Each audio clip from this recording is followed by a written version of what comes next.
Hey y'all, happy Friday. Just kind of tying a bow on our week this week. I want to talk a little bit about the Holy Spirit.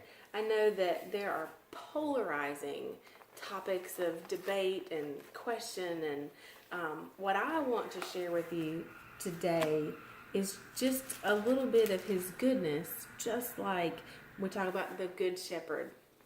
And of course, God the Father in heaven and Jesus the Son sitting at His right hand. It is now the Spirit of God that is in the earth today. And that is what Jesus said, like we read yesterday in John 14. He said, "And I will ask the Father, and He will give you another counselor, another comforter."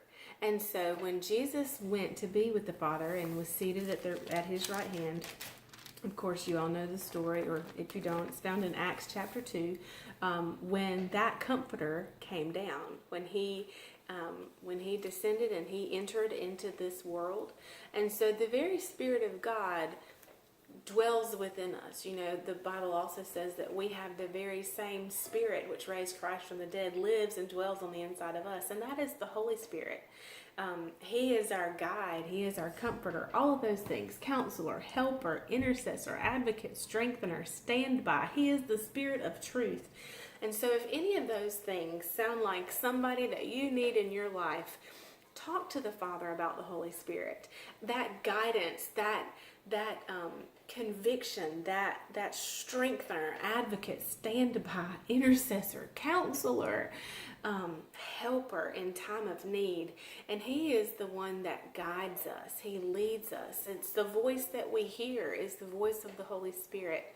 And that's what I want to make mention to you today, is that He is available for you, and He is very much like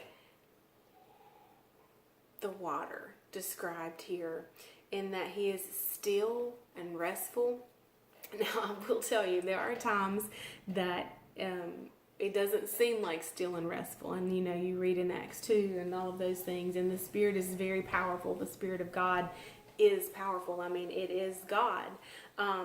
He is God, not it. He, the Holy Spirit, is God.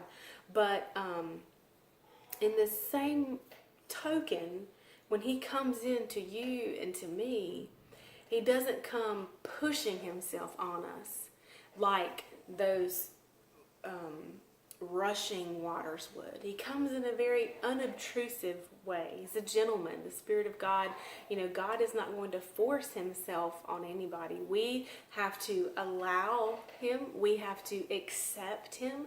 We have to open the door for Him to come in. You know, Jesus says in the New Testament, "Behold, I stand at the door and knock." So we have to open the door in order to allow Him to come in. Very calm, gentle, easygoing, providing that refreshment and reviving our souls and our spirits. And again, that it ties so beautifully into what we will really dig into next week in verse 3, Psalm 23, verse 3, that He restores, or He refreshes and restores my soul.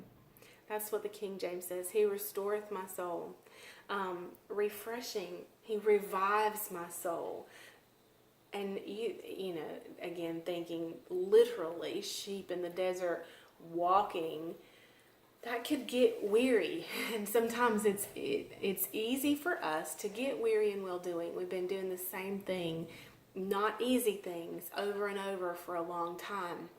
Well, the Holy Spirit comes in to revive. And I also love, so the Holy Spirit is symbolized by water.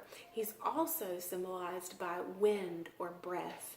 And so I think about that reviving, that life. It's breath. It could be, you can think of it and connect it with breath. So He refreshes and restores my life. He revives my breath. Our selves and our soul. When we get weary, when we get down, when we get tired, when it seems like there's no end in sight. I heard somebody say this in the past week or so, and I laughed really to begin with, but then I thought, oh, have mercy. They said the light at the end of the tunnel turned out not to be, back up. the light at the end of the tunnel turned out to be a train. And so just think about that it wasn't really the light at the end of the tunnel, it was a train coming straight for us. And sometimes life feels like that. But I'm so thankful that we do have the Holy Spirit who comes in bringing refreshment, reviving our souls, restoring us, restoring strength and animation, restoring life. And so I speak that over you today, that you would ask the Holy Spirit to begin to show you that, to begin to revive your soul, to begin to restore life to your soul. And I pray that you begin to experience that or see glimpses of it in your day throughout the day. I will see you tomorrow. I hope you have a good day. Bye, y'all.